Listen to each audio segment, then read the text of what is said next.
I'm still with my guest, that is Dr. Alfred Karago, the CEO of the National Cancer Institute. He's still right here in studio, and thank you so much, Dr. for staying with us. And the conversation on cancer has developed over the years, and it has grown.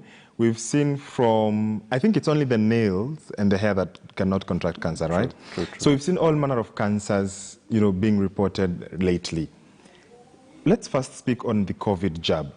What is the association and the relationship between the chronic disease, because cancer is one, the jab and cancer patients or those who are undergoing cancer treatment? Are they eligible for the jab? Yes, I would say the relationship between cancer and COVID largely stems from the fact from both the cancer as a disease, because cancer as a disease, has a bearing, lowers your immune response. And secondly, some forms of treatment that patients go through, your chemotherapy, radiotherapy, have a bearing on your immune response. So I think the rule of the thumb has largely, we support vaccination of cancer patients. But there are particular cancers where whereby it's more or less it's guided by the it's more or less guided by the decision of the doctor, especially for certain cancers that affect the what you call the hematological cancers, the one that affect the bone marrow, which is responsible for for immune response and the immunity within the body. So I would say largely we are encouraging our cancer patients to be vaccinated, because I think ongoing research has shown higher mortality rates and higher, more severe disease among patients who have, chronic illnesses, including cancer. So so vaccine is largely recommended.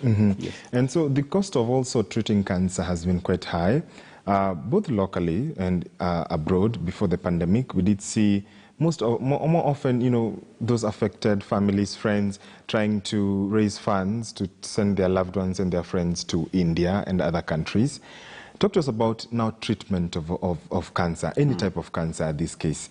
Number one, matters in HIF, any other insurance that you may have in trying to treat cancer.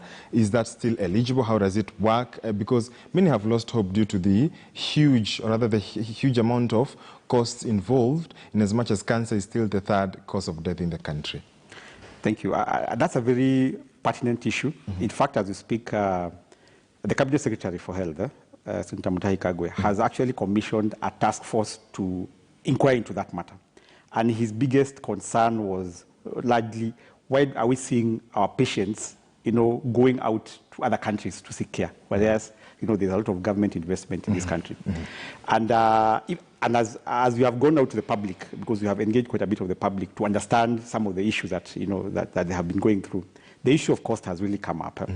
And we know that, I think from a ministry level, from a government perspective, NHIF in the larger scheme of universal health coverage has a big role to play. And NHIF has done quite a bit in terms of, filling the gap, trying to cushion Kenyans from, catastrophic expenditure, health expenditure. So for the last 5 years or so, I think since 2016, NHIF has been supporting treatment for cancer. They've had specific packages around radiotherapy. They have had specific packages around chemotherapy. Maybe just for clarity, radiotherapy is treatment where you require, we use things like X-ray to more or less, irradiate the cancer cells. Chemotherapy, we use drugs to kill off the cancer cells. The other treatment that NHIF has been supporting is around issues of surgery. So there are those cancers that will require you to go, for surgery. So NHIF has been fairly supportive in that respect. But there have been challenges because how the packages had been, structured, sometimes they were not, comprehensive. They were not. So you'd find that probably NHIF has committed to pay for, 6 cycles, and yet the patient requires up to about 10, 12 cycles. So there has been a gap in that sense. So we've had a lot of engagements with NHIF, and I am aware that they are currently revising their packages. So I think moving forward, what you'd like to see is more responsive, more comprehensive care for for cancer, for both chemotherapy, radiotherapy, and surgical care. So it's very important for for Kenyans at large to really enroll under NHIF, because NHIF for sure has really supported the cancer treatment. And we have also seen quite a number of the other, insurance companies or providers also supporting oncology care. But I think what you're saying is that more needs to be done. We would want NHIF and any other insurance company to be able to take the patient through the treatment journey so that we don't have gaps, because it makes no sense for us to initiate treatment and then halfway the patient his insurance cover runs out. The patient is not able to pay out of pocket. So that really, negates all the effort that we would have made by whatever, amount of treatment that we have provided. But I think, in fact, the other thing that we are pushing for is to make it a bit more comprehensive, so that not just looking at treatment, we need to also support NHIF cover for screening, because our disease profile, we see quite a bit of close to 60-70% of our patients being diagnosed at either stage 3 or stage 4, which is late. So we want a situation whereby NHIF and other insurance companies are supporting screening programs so that we're able to facilitate as many Kenyans as possible to be screened for cancer, be detected early, where we have better treatment outcomes. Right, and talking about detecting early and screening, while there has been an incentive from the National Cancer Institute and all manner of players, even victims of cancer, or rather patients of cancer and their families coming out to tell Kenyans, get screened early. How is the uptake of this screening? Are young people especially, because as they say in Kiswahili, samaki mkunje angali mbichi. Are we seeing an uptake of young people, coming out to be screened? Or what is the age that is specifically coming out to be screened? Because you've seen those in their late 40s and above are the ones who are, detecting or suffering mostly, in as much as other ages are also affected. But those above 40 are mostly the ones we see, taken down by this cancer. Are we seeing young people and other ages coming out, even the older people coming out to perhaps be screened? So I would generally, first of all, comment about the screening rates. Our screening rates are not good at all. We have about, worldwide, evidence has shown that we have about between 7 and 9 cancers that are screenable. That there's evidence that when you screen that cancer, by detecting that cancer early, you actually end up saving a patient from death. Because that's the whole essence of screening, reducing disease-associated deaths.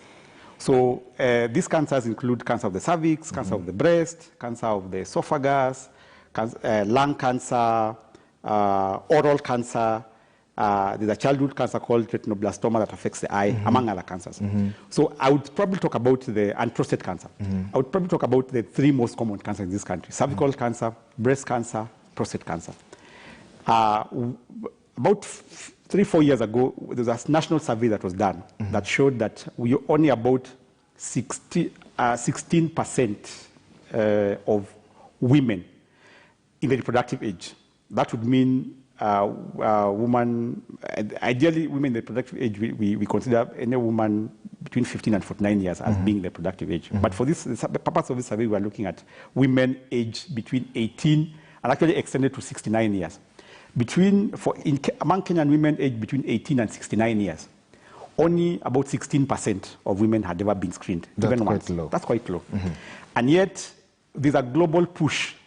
I think the contradiction is cervical cancer is one of those cancers that can actually be eliminated from the face of the earth, if you may use that way. Because if you look at other countries in the world, which brings the topic of research, Doctor. Yes.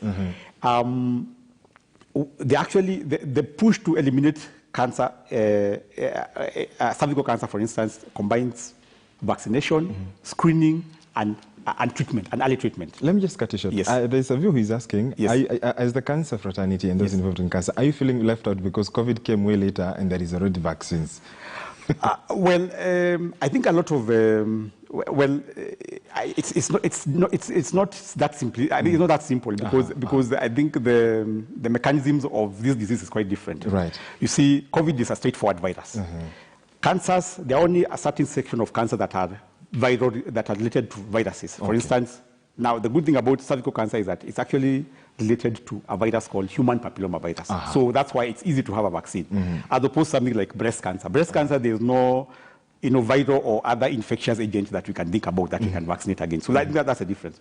But going back to my point about screening, we are actually aiming for us to be able to demonstrate impact in terms of controlling cancer, we need to push that screening rate from 16% that I talked about to 70%. Because that's what the global community is moving towards. Something like breast cancer, only about 10% of our women have been screened for cancer. And the contradiction is the government has really invested in terms of, availing screening equipment.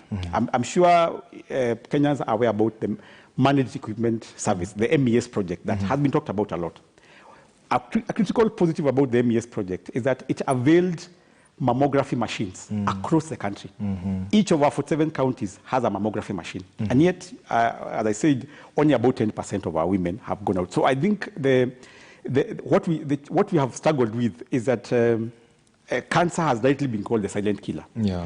As opposed to COVID, which is dramatic. When you have COVID, there are symptoms all over the place.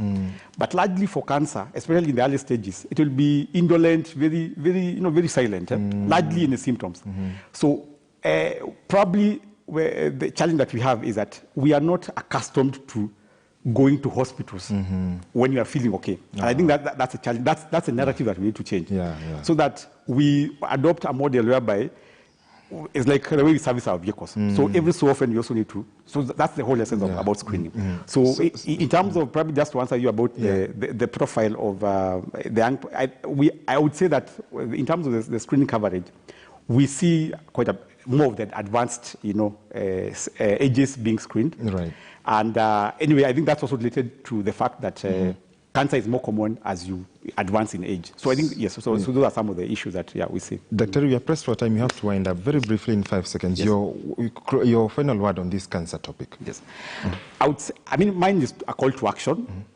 All of us are responsible. We have our individual responsibility. Issues about screening, issues about, basically, individually we have something we can do about controlling cancer in this country. And the other thing that we want to put across is that the task force that I mentioned about is really interested in understanding what are some of the issues that Kenyans have been facing in terms of cancer care. So we actually have a platform whereby we are receiving some submissions from the public. It's cancertaskforce@gmail.com. But we'll also schedule a number of public hearings so that we're able to engage with the Kenyans directly. So I think we are very happy to receive feedback from Kenyans. Indeed, yes. Indeed. That has been Dr. Alfred Karagu, the CEO of the National Cancer Institute, talking to us right here in studio on matters cancer and the cancer burden. And as he has said, to harness the disease early, please go for screening. Now to education matters. A 45-year-old man in Elgeyo Marakwet County has decided to go back to secondary school 26 years after posting a C- in the Kenya Certificate of Secondary Education exams. Even though many expected Martin Kimosop to start planning for future of his 3 children, the father of 3 decided to join Form 2 at St. Francis Kimuron in the county of Elgeyo Marakwet to pursue journalism career.